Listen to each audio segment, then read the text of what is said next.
भारत की प्रमुख झीलें। भारत की दोस्तों प्रमुख झीलों के बारे में पढ़ेंगे आज हम। भारत की कौन कौन सी प्रमुख झीलें हैं, कहाँ कहाँ पड़ती है दोस्तों, और उनका नाम क्या क्या है दोस्तों। आज बहुत ही विस्तार पूर्वक पढ़ेंगे सब कुछ। आज झीलें सब कुछ समाप्त हो जाएगी। झीलों से कोई भी क्वेश्चन आएगा दोस्तों, आपका मैं गारंटी से वादा करता हूँ कभी भी आपका कोई क्वेश्चन गलत नहीं होगा। तो दोस्तों शुरू करते हैं।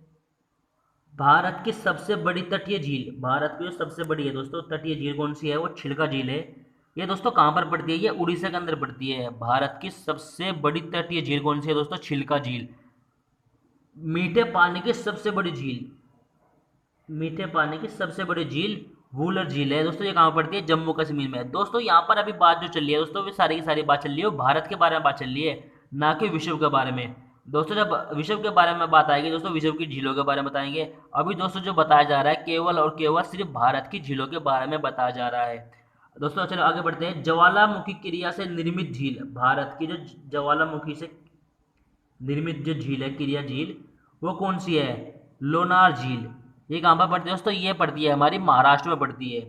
नमक का औद्योगिक उत्पादन करने वाली झील, नमक का जो औद्योगिक उत्पादन करने वाली जो झील है दोस्तों, वो कौन सी है, हमारी सामर झील है दोस्तों। सामर झील हमारी कहाँ पड़ती है, सामर झील दोस्तों हमारी पड़ती है राजस्थान में। दोस्तों अगर वीडियो आपको पसंद आ रहा है, वीडियो को लाइक करें और ज़्यादा से ज़्यादा शेयर करें। चलो दोस्तों आगे बढ़ते हैं। दोस्तों यहाँ पे मैंने कुछ झील के नाम दिए और उससे संबंधित राज्य, यानी कि उससे संबंधित राज्य दिए हैं। अब देख रहे हैं दोस्तों कौन सी झील कहाँ पर पड़ती है, उससे संबंधित राज्य कौन सा है। पहला है दोस्तों हमारी छिलका झील। छिलका झील दोस्तों हमने अभी पढ़ा था कहाँ पर पड़ती है, हमारी उड़ीसा में। छिलका जो झील पड़ती है दोस्तों हमारी, वो कहाँ पड़ती है, उड़ीसा में। उसके बाद है सामर झील, सामर झील दोस्तों राजस्थान में। उसके बाद दोस्तों हुसैन सागर झील, मोस्ट इंपोर्टेंट दोस्तों, हुसैन सागर झील पड़ती है दोस्तों हमारी आंध्र प्रदेश में। वेरी इंपॉर्टेंट है दोस्तों, एग्जाम की दृष्टि से कई बार पूछे जा चुके हैं एग्जाम में। मोस्ट इंपोर्टेंट है। हुसैन सागर झील कहाँ पर पड़ती है, आंध्र प्रदेश में। उसके बाद दोस्तों वूलर झील, वूलर झील कहाँ पड़ती है हमारी दोस्तों, हमारी वूलर झील पड़ती है जम्मू कश्मीर में। उसके बाद दोस्तों पुलिकट झील, ये कहाँ पर पड़ती है, तमिलनाडु में। शेषनाग झील, ये कहाँ पर दोस्तों, हमारी जम्मू कश्मीर में। इसके बाद दोस्तों नक्की झील, ये कहाँ पड़ती है, नक्की झील पड़ती है दोस्तों हमारी राजस्थान में। इसके बाद है दोस्तों हमारी लोकटक झील, ये कहाँ पड़ती है, ये पड़ती है दोस्तों हमारी मणिपुर में।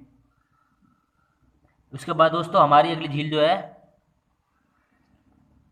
मानस बल झील, जम्मू कश्मीर में। दोस्तों ये भी बहुत ही इंपॉर्टेंट है, ये भी एग्जाम में कई बार पूछी जा चुकी है। मानस बल झील कहाँ पर पड़ती है, जम्मू कश्मीर के अंदर।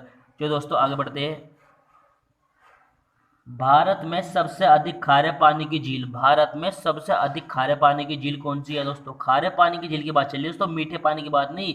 खारे पानी की झील है सांबर झील। भारत में सबसे मीठे पानी की झील कौन सी है दोस्तों, यहाँ पर भारत की बात चल रही है दोस्तों, विश्व की बात नहीं चल रही दोस्तों। हमें जो एग्जाम में क्वेश्चन लगाना है, अपना क्वेश्चन का जो हमें आंसर लगाना है दोस्तों, भारत और विश्व को देखते हुए लगाना है। क्योंकि भारत और विश्व का आते ही दोस्तों झील के नाम बदल जाएंगे। इसलिए दोस्तों हमें क्वेश्चन को पहले बहुत ही ध्यानपूर्वक पढ़ना है, समझना है, उसके बाद ही दोस्तों हमें क्वेश्चन का आंसर लगाना है। जो दोस्तों हमारा है, भारत में सबसे बड़ी मीठे पानी की झील कौन सी है दोस्तों, वूलर झील। आ गया दोस्तों भारत की सबसे बड़ी कृत्रिम झील, भारत की सबसे बड़ी कृत्रिम झील है गोविंद बल्लभ पंत सागर। मोस्ट इंपोर्टेंट दोस्तों, कई बार एग्जाम में पूछी जा चुके हैं दोस्तों, भारत की सबसे बड़ी कृत्रिम झील कौन सी है। अब तो दोस्तों आपको पता लग गया, गोविंद बल्लभ पंत सागर है भारत की सबसे बड़ी कृत्रिम झील। चलो दोस्तों आगे बढ़ते हैं। भारत में सबसे अधिक ऊंचाई पर स्थित झील, भारत में सबसे अधिक ऊंचाई पर, इनके सबसे ऊंची चोटी पर स्थित झील कौन सी है दोस्तों, चोलामू झील। मोस्ट इंपोर्टेंट दोस्तों, ये भी चोलामू झील भारत की सबसे अधिक ऊंचाई पर स्थित झील है। चलो दोस्तों आगे बढ़ते हैं। भारत की जलवायु, दोस्तों जो अगला जो टॉपिक है हमारा वो क्या है, भारत की जलवायु। भारत में दोस्तों किस प्रकार की जलवायु है, कौन सी जलवायु है, कहाँ कहाँ पर है, किस क्या तापमान रहता है, किस किस समय कौन सी वर्षा होती है। चलो दोस्तों बढ़ते हैं अपने क्वेश्चन की तरफ। भारत की जलवायु, दोस्तों भारत की जलवायु में किस प्रकार की है, भारत की जलवायु दोस्तों उष्णकटिबंधीय है, मानसूनी। भारत की जलवायु कैसी है, उष्णकटिबंधीय मानसूनी है दोस्तों। एग्जाम में कई बार क्वेश्चन पूछा चुका है दोस्तों, आप कल्पना नहीं कर सकते कि दो ये क्वेश्चन एग्जाम में कितनी बार पूछा चुका है। अनगिनत बार दोस्तों मैं आपको बता नहीं सकता दोस्तों, इसलिए आपको इस क्वेश्चन को बहुत ही ध्यान से अपने जहन के अंदर बिठाना है। दोस्तों वीडियो को 1 से 2 बार देखें, मेरा गारंटी से वादा है कि वीडियो आपके बिल्कुल समझ में आ जाएगी। क्योंकि दोस्तों मैं सिर्फ ये अपनी वीडियो में वही क्वेश्चन लेकर आता हूँ दोस्तों जो एग्जाम में बार बार रिपीट होते रहते हैं, बार बार पूछे जाते हैं। सिर्फ दोस्तों मैं विस्तार से पढ़ाता हूँ दोस्तों, आपको बहुत बड़ी वीडियो बन जाती है। नहीं दोस्तों, मेरा जो तात्पर्य है सिर्फ कम समय में आपको ज़्यादा से ज़्यादा क्वेश्चन पहुंचाना और मोस्ट इंपोर्टेंट क्वेश्चन पहुंचाना, जो ताकि एग्जाम की दृष्टि से बहुत ही इंपॉर्टेंट है और बार बार एग्जाम में आते रहते हैं। अगर वीडियो पसंद आ रहा है दोस्तों, वीडियो को लाइक करना ना भूले। भारत में मौसम संबंधित सेवा जो आरंभ हुई थी, जो भारत में मौसम संबंधी जो सेवा जो प्रारंभ हुई थी वो कब हुई थी? 1875 ईस्वी में भारत के अंदर मौसम संबंधित सेवाओं का आरंभ किया गया था, यानी शुरुआत की गई थी। कब? 1875 में। इसके बाद चलते हैं दोस्तों आगे। भारत में शीत ऋतु, भारत में जो शीत ऋतु होती है वो कब कब होती है? दिसंबर, जनवरी व फरवरी में होती है भारत के अंदर शीत ऋतु। मोस्ट इंपोर्टेंट दोस्तों ये भी। आगे चलते हैं दोस्तों। शीत ऋतु के दौरान जो तापमान होता है सामान्यतः कितना रहता है? जो शीत ऋतु के समय जो मौसम जो होता है, जो मौसम के अंदर जो तापमान होता है, जो तापमान कितना डिग्री रहता है?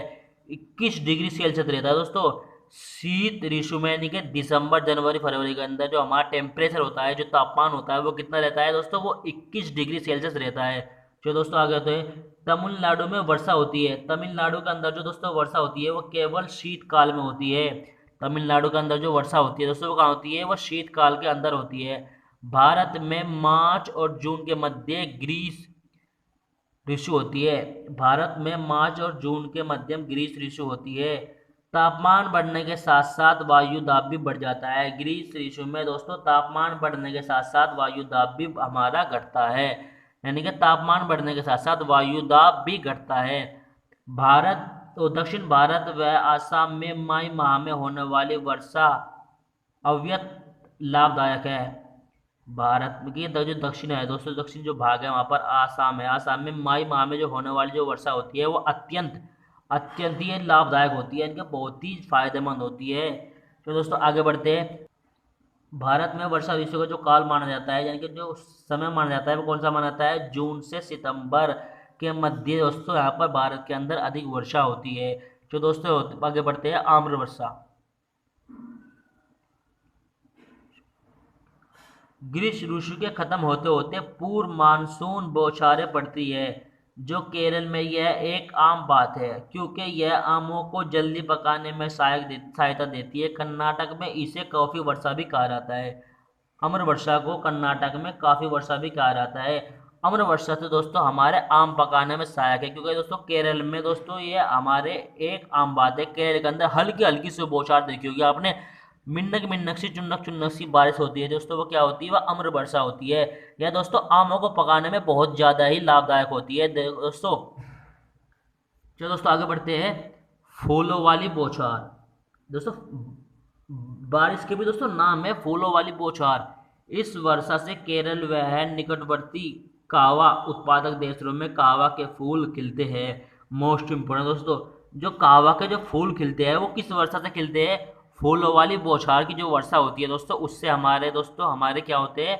हमारे कावा के फूल खिलते हैं। ये कहाँ पर होती है? केरल के निकटवर्ती कावा उत्पादक क्षेत्रों में। जो केरल है, केरल का जो निकटवर्ती जो कावा, ये उसके जो उत्पादक क्षेत्र जो उसके आसपास के जो उसके आसपास के सीमित क्षेत्र है दोस्तों, वहाँ पर क्या होता है? वहाँ पर कावा फूल होते हैं। और कावा फूल के लिए दोस्तों हमारी फूलों वाली बौछार वर्षा होती है। उसके बाद दोस्तों पढ़ते हैं लू। लू दोस्तों आपने नाम तो कई बार सुना होगा, मगर बहुत से बच्चों को पता नहीं कि लू होती क्या है या किस तरीके से होती है। लू को बिल्कुल आपका खत्म हो जाएगा। आज के बाद आपको लू किसी से पूछने की जरूरत नहीं है। उत्तरी मैदान में पंजाब से बिहार तक, उत्तरी मैदान में पंजाब से बिहार तक चलने वाली यह शुद्ध गर्म पीड़ादायक पवने है, यानी कि शुद्ध गर्म, यानी कि बहुत ज्यादा जो गर्म होती है और पीड़ादायक, यानी जिससे जिससे लगने के बाद हमारे चेहरा फट जाता है, आंखों में जलन होने लगती है और हमारे दोस्तों बहुत ज्यादा दिक्कत होती है। वह पवनें क्या होती है? लू होती है दोस्तों। दिल्ली और पटना के बीच इनकी तीव्रता अधिक होती है। दिल्ली और पटना के बीच जो जो इनकी तीव्रता नापी जाती है, जो इनकी जो गति कह सकते हैं दोस्तों, अब जो इनकी गति होती है वो क्या होती है दोस्तों? वो बहुत ही ज्यादा अधिक होती है। ये गर्म हवा होती है दोस्तों, बहुत ही नुकसानदायक होती है। ये कहाँ पर चलती है? पंजाब से दोस्तों बिहार तक और दिल्ली से पटना के बीच चलती है दोस्तों। बस चलो दोस्तों आगे बढ़ते हैं। मौसम के अनुसार वार्षिक वर्षा का वितरण, यानी कि कौन से मौसम में कहाँ कहाँ पर वर्षा कितनी होती है, कितने प्रतिशत होती है, ये अब हम आपको बताने वाले हैं। दक्षिण पश्चिमी मानसून, जो दक्षिणी पश्चिमी जो मानसून है दोस्तों, जून से सितंबर तक रहता है, उससे 73.7% वर्षा होती है।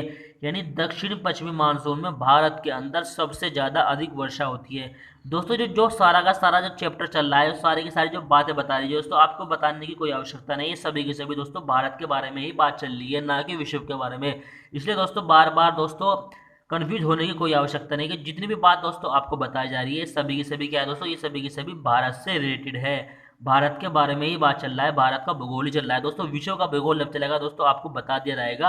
अभी दोस्तों ये भारत का भूगोल के बारे में ही बात चल रही है सारी दोस्तों। दक्षिणी पश्चिमी मानसून से सबसे अधिक ज़्यादा वर्षा होती है, कितनी होती है दोस्तों? 73.7% वर्षा होती है। उसके बाद दोस्तों अगला चलते हैं, पार्वती मानसून काल। पार्वती मानसून काल दोस्तों अक्टूबर से सितंबर तक हमारे यहाँ पर वर्षा होती है। वो कितनी होती है दोस्तों? वो होती है 13.3%। कितनी होती है दोस्तों? 13.3% होती है पार्वती मानसून काल से। उसके बाद दोस्तों है पूर्व मानसून काल। ये मार्च से मई तक होता है दोस्तों, इससे 10% वर्षा होती है भारत के अंदर। पूर्व मानसून काल से दोस्तों हमारे यहाँ पर 10% ही वर्षा होती है। उसके बाद दोस्तों अगला है हमारा शीत ऋतु मानसून।